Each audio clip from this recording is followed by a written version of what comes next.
प्यारे बच्चों, आज हम क्लास 11th में इलेक्ट्रॉनिक विन्यास को देखेंगे। ठीक है, तो इलेक्ट्रॉनिक विन्यास आप जो है इसके बारे में आप जो है पिछली कक्षाओं में थोड़ा बहुत जानकारी प्राप्त कर चुके हैं। जैसे मान लीजिए यहाँ सोडियम है Na, ठीक है, Na का होता है 11, इसका हम 2, 8 और 1 लिखते हैं। ठीक है, फिर S, P और D में भी भर देते हैं, भरते हैं। इसको आप पढ़ चुके हैं, तब मैं ऐसा बता रहा हूँ।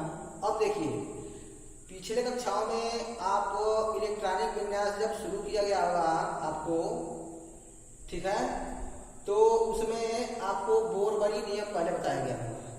ठीक है, इलेक्ट्रॉनिक विन्यास बनाने के लिए 2 नियम है, एक बोरबरी का नियम और दूसरा आता है अफबाउ का नियम। ठीक है, तो जब इलेक्ट्रॉनिक विन्यास आपको मतलब पढ़ाया गया होगा, उसमें बोरबरी के नियम को पहले बताया गया होगा। ठीक है, और उसके बाद अफबाउ का नियम बताया गया होगा। मैं यहाँ पर, ठीक है, आपको डिटेल में बताने जा रहा हूँ, आप ध्यान से समझिए। और मैं जो बताऊंगा इसके आधार पर हम जो है अफबाउ के नियम की ओर बढ़ेंगे। ठीक है, अफबाउ के नियम की ओर बढ़ेंगे और अफबाउ का नियम ठीक से समझने के बाद, ठीक है, हम बोरबरी के नियम को जानेंगे। अफबाउ का नियम जब समझ जाएंगे तो बोरबरी का नियम बिल्कुल आसान हो जाएगा। ठीक है, तो इसमें जो है, इसमें परमाणु संरचना क्या होता है, परमाणु संरचना के बारे में बताते थोड़ा सा आपको। परमाणु के बारे में और फिर परमाणु की संरचना। ठीक है, तो जो परमाणु है, यह परमाणु गोलाकार सूक्ष्म कण होता है। परमाणु गोलाकार सूक्ष्म कण होते हैं। इसमें नाभिक होता है, परमाणु का नाभिक धनावेशित होता है और परमाणु के नाभिक में परमाणु का समस्त द्रव्यमान निहित होता है। ठीक है, परमाणु के नाभिक में परमाणु का समस्त द्रव्यमान निहित होता है। अब ध्यान दीजिए, जैसे मान लीजिए यहाँ कोई परमाणु का नाभिक हम बना रहे हैं, परमाणु की संरचना बना रहे हैं हम। ठीक है, अब ध्यान दीजिए, तो हमने सबसे पहले यहाँ पर बनाया है ये प्लस वाला भाग। ठीक है, प्लस भाग, तो प्लस वाला क्या मतलब है, यह परमाणु का नाभिक है, यह न्यूक्लियस है। ठीक है, न्यूक्लियस के बाद ये जो है कक्षाएं बनाई गई हैं और इन्हीं कक्षाओं में इलेक्ट्रॉन नाभिक के चारों क्या करते हैं, गति करते हैं। ठीक है, चारों ओर गति करते हैं। अब ध्यान दीजिए, तो इसमें 4 कक्षाएं बनाई गई हैं, 1, 2, 3 और 4। ठीक है, ये देखिए, जो ये 4 कक्षाएं बनाई गई हैं, इसको हम क्या कहते हैं, इसको कहते हैं कोश। ठीक है, कोश बोलते हैं या ऊर्जा स्तर।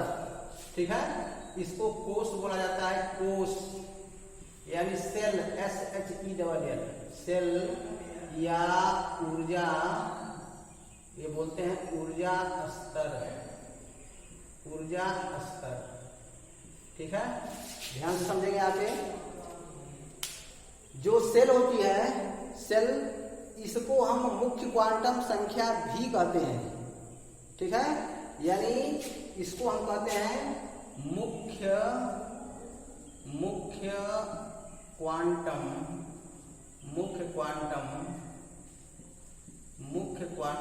संख्या। ठीक है, इसको मुख्य क्वांटम संख्या भी कहते हैं और इसको स्मॉल n से प्रदर्शित करते हैं। ठीक है, स्मॉल n से प्रदर्शित करते हैं। ठीक, और जो इसका मान होता है वह 1, 2, 3, 4, 5 इत्यादि हो सकता है। ठीक है, अब देखिए यहाँ पर जो कोश है, कोश यहाँ से चालू हो रहा है, 1, 2, 3 और 4 बनाए गए हैं कोश इसमें, तो हम इसका नंबर डाल देते हैं, 1, 2, 3 और यह 4। ठीक है। तो जो ये संख्या होती है यही संख्या कहलाती है मुख्य क्वांटम संख्या। यहाँ पर हम क्वांटम संख्या के बारे में नहीं पढ़ रहे हैं, लेकिन क्या इसको हम इसको हम जो क्वांटम संख्या बोलते हैं उसको हम बताएंगे, यानी क्वांटम संख्या के बारे में थोड़ी सी जानकारी हम प्राप्त करेंगे। यहाँ पे आगे जो है क्वांटम संख्या के बारे में डिटेल में आपको बताया जाएगा, ठीक है। यानी कोश है, कोश कहते हैं या ऊर्जा स्तर, फिर इसको क्या बोलते हैं, मुख्य क्वांटम संख्या भी बोलते हैं। इसको स्मॉल n से दर्शाते हैं। इसका मान कभी भी 0 नहीं होता है, कभी भी शून्य नहीं होता है। इसका मान 1 से लेकर के इन्फिनिटी, ठीक है, 1 to इन्फिनिटी तक हो सकता है काल्पनिक बात, ठीक है। अब देखिए, अब हम कह रहे हैं ऊर्जा स्तर, यानी ऊर्जा स्तर किसे कहते हैं इसके बारे में जान लेते हैं। ऊर्जा स्तर, ऊर्जा स्तर, एनर्जी लेवल, ऊर्जा स्तर किसको बोलते हैं, ठीक है। यानी जैसे मान लीजिए कोई परमाणु है, परमाणु यह कितने कणों से मिलकर बना है, यह परमाणु जो है, कोई परमाणु 3 प्रकार के कणों से मिलकर बना है, ठीक है। किससे किससे मिलकर बना है, इलेक्ट्रॉन से, इलेक्ट्रॉन, ठीक है, इलेक्ट्रॉन से, फिर प्रोटॉन से, प्रोटॉन से और न्यूट्रॉन से, ठीक है, न्यूट्रॉन से। अब ध्यान दीजिए, जो प्रोटॉन और न्यूट्रॉन है, ठीक है, प्रोटॉन न्यूट्रॉन ये जो है एटम के, ठीक है, परमाणु के नाभिक पाए जाते हैं। इस पर धन चार्ज होता है और यह जो है उदासीन होता है, उदासीन होता है, ठीक है। तो यह कहाँ पाया जाता है, यह पाया जाता है परमाणु के नाभिक में। यह जो है नाभिक बनाया गया है इसका, ठीक है। अब ध्यान दीजिए, ये प्रोटॉन पॉजिटिव चार्ज है और इसमें पॉजिटिव चार्ज पाया जाता है, इसीलिए जो नाभिक होता है वो कैसा होता है, धन आवेशी, ठीक है। अब देखिए, इलेक्ट्रॉन क्या करता है, इलेक्ट्रॉन नाभिक के चारों कक्षाओं में चक्कर लगाता है, ठीक है। इलेक्ट्रॉन नाभिक के चारों कक्षाओं में चक्कर लगाता है। हम बता रहे हैं ऊर्जा स्तर। तो इलेक्ट्रॉन नाभिक के चारों ओर जिन कक्षाओं में चक्कर लगाता है, जिन कक्षाओं में चक्कर लगाता है उसे कहते हैं क्या, ऊर्जा स्तर, ठीक है, एनर्जी लेवल। बात समझ आ गई। अब ध्यान दीजिए, जो कोश है, ये कोश, सेल, कोश है, कोश को बांटा गया है, सेल को, कोश को बांटा गया है उपकोश में, उपकोश यानी सब सेल, ऐसे लेवल में, कोश को उपकोश में, सब सेल को सब सेल में। अब देखिए, जो कोश होता है, कोश को सांकेतिक रूप से KLMN आदि अक्षरों द्वारा प्रदर्शित करते हैं। यानी कोश को KLMNO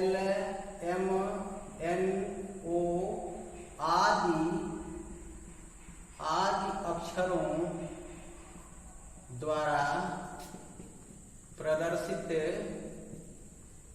करते हैं, प्रदर्शित करते हैं। अब देखिए, कोश है, कोश को बांटा गया उपकोश में, ठीक है, यानी उपकोश। तो उपकोश क्या होते हैं, उपकोश होते हैं S, P, D और F। जो सेल होता है क्या होता है, कौन कौन होता है, S, P, D और F। तो जो पहला कोश है, ठीक है, जो पहला कोश है, पहले कोश में, फर्स्ट कोश, पहले कोश में S उपकोश होता है, दूसरे कोश में क्या होता है, S और P, तीसरे कोश में होता है S, P और D, और चौथा जो कोश होता है उसमें S, P, D और F उपकोश होता है, ठीक है। और जो ये उपकोश है S, P, D और F, इसमें इलेक्ट्रॉनों की अधिकतम संख्या, यानी इसमें 2, इसमें 6, इसमें 10 और इसमें 14, यानी ये है अधिकतम इलेक्ट्रॉनों की संख्या। ठीक है, अधिकतम इलेक्ट्रॉनों की संख्या। और इसको हम इसको जो है द्विगंशी क्वांटम संख्या, इसे द्विगंशी क्वांटम संख्या, इसे हम द्विगंशी क्वांटम संख्या L से भी प्रदर्शित करते हैं। ठीक है, L से भी प्रदर्शित करते हैं। अब ध्यान दीजिए, यानी जो कोष है K कोष, यानी ये K है, L है, M है, N है, एक्सेट्रा 1 2 3 4, इसको बांटा गया उस कोष में। तो जो पहला कोष है, फर्स्ट कोष, उसमें कितना है, यस कोष है, दूसरे में S और P है। तो ध्यान दीजिए, इसमें जो है ये जो है S है, ठीक है, पहला, इसमें जो है S है और P है, ठीक है।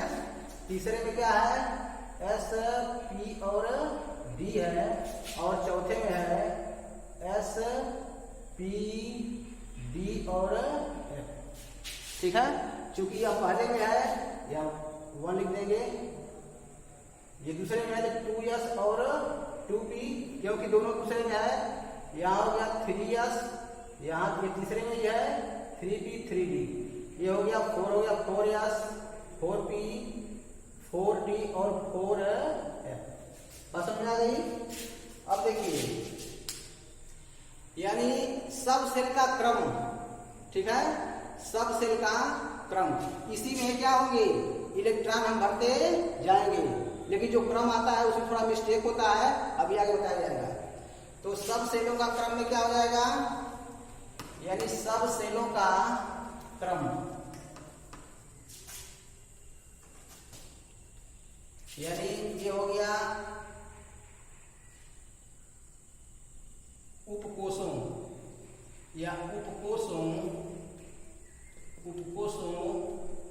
या उप ऊर्जा स्तरों का क्रम, उपकोषों का क्या हो जाएगा, क्रम क्या हो गया। अब हम बिना देखे लिख सकते हैं, पहले में 1S है 1S, दूसरे में 2S और 2P, ठीक है, तीसरे में SPD है, तो 3S 3P 3D, ठीक है, और चौथे में SPD और F है। तो ये क्या हो रहा है, 4S 4P 4D और 4L, ठीक है। अब ध्यान दीजिए,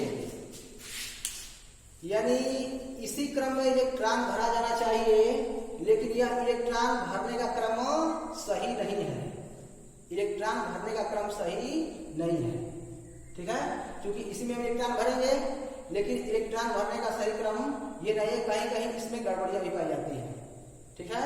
तो उसको दूर किया गया ऑफ-बाउ नियम से। ऑफ-बाउ नियम में कहा गया कि जिसका ऊर्जा स्तर सबसे कम है, ठीक है, जिस ऑर्बिट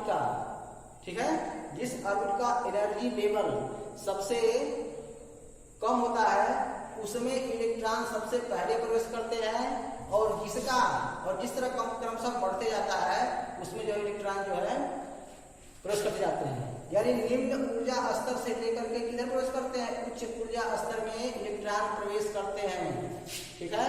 लेकिन ये जो कोषों का जो क्रम है, इसमें एनर्जी लेवल में कहीं कहीं व्यतिक्रम भी है ये, ठीक है, एनर्जी लेवल के दृष्टिकोण से सही नहीं है। तो इसके लिए हम जो है ऑफ-बाउ का नियम पढ़ते हैं। ऑफ-बाउ के नियम में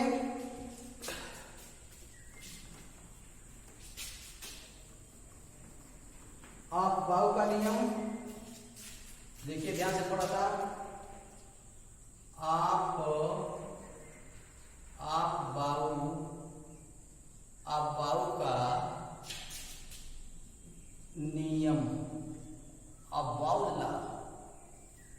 ऑफ-बाउ का नियम, ऑफ-बाउ का नियम क्या कहता है कि जिसका एनर्जी एनर्जी लेवल सबसे कम होगा, ऊर्जा स्तर सबसे कम होगा, उसमें इलेक्ट्रॉन सबसे पहले प्रवेश करते हैं और फिर उससे अधिक इसका होगा उसमें प्रवेश करेंगे, फिर उससे अधिक इसका होगा उसमें प्रवेश करेंगे, और इस तरह जो है क्या है इलेक्ट्रॉनों का इलेक्ट्रॉनिक विन्यास जो है इलेक्ट्रॉन का इलेक्ट्रॉनिक विन्यास करते हैं। ठीक है, तो इसमें जो है एक रचना बनाई गई है। जैसे मान लीजिए यहाँ पर लिया गया 1 2 3 4 5 6 7। ठीक है, इसमें वो कोष S है, S इसमें क्या था S और P। ठीक है, इस तीसरे में क्या कौन कौन था, S था, P था और D। बताइए आपको चौथे में S P D और F। ठीक है, S P D और F। पांचवे में S P D। ठीक है, अब देखिए जो तत्व ज्ञात है, ठीक है, तो SPDF सॉरी यहाँ पर जो है ये बराबर पाया जाता है। छठवें में है S P और D, और सातवें में है S और P। ठीक है, ध्यान दीजिए इसमें जो है यहीं तक जो है एलिमेंट प्राप्त है। ठीक है, आगे जो है एलिमेंट खोज होंगे तो आगे जो है हम लिखेंगे या यहाँ हम आगे लिख सकते हैं। ठीक है, आगे हम लिख सकते हैं, लेकिन एलिमेंट यहीं तक प्राप्त है तो यहीं तक हम लिखे हैं।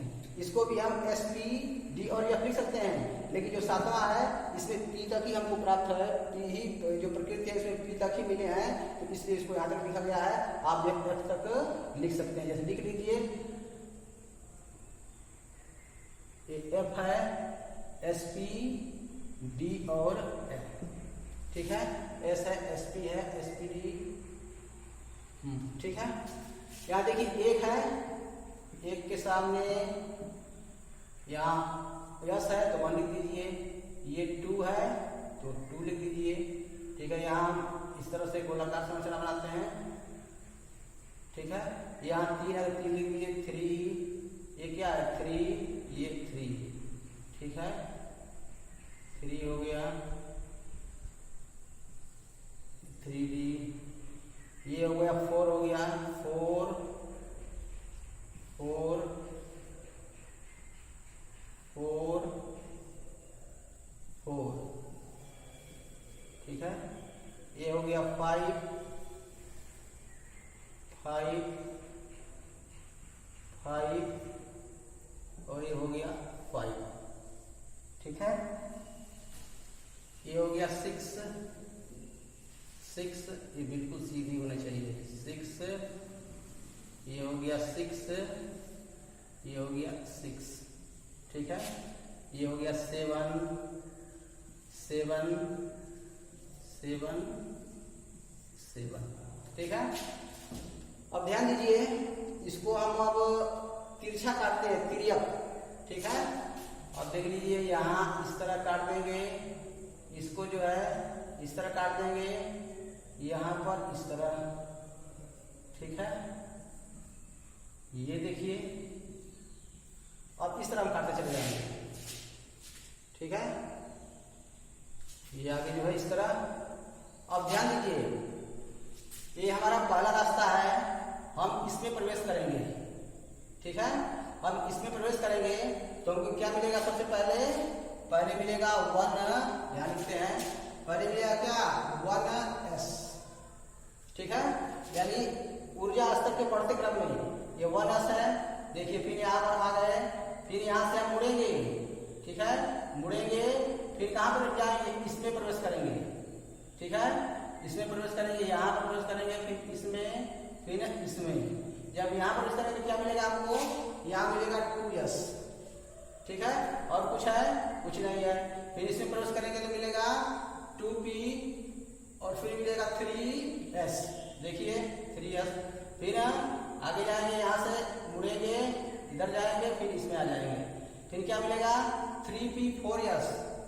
3p4s 3p4s, फिर मुड़ेंगे जाएंगे, फिर क्या हो जाएगा 3d4p5s, या देखिए 3d4p5s।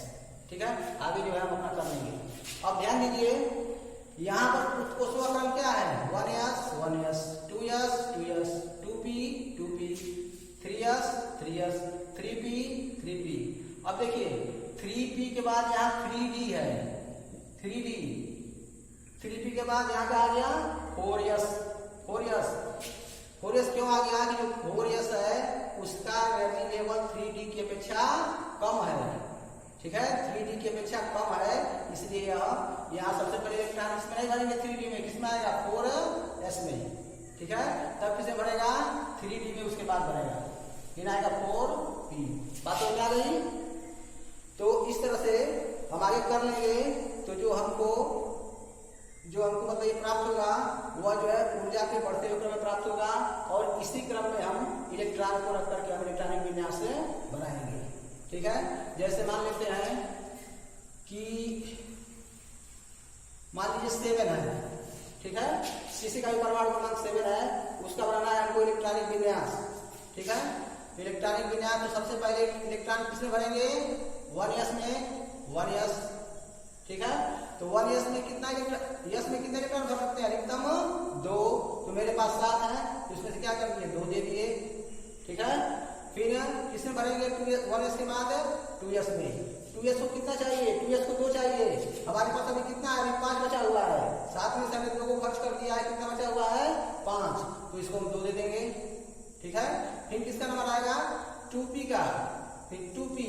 अब देखिए p को कितना चाहिए, p को 6 चाहिए, पहले बता दिया गया है आपको। s को 2 अधिकतम 2 चाहिए, p को 6 चाहिए, d को 10 और f को 14।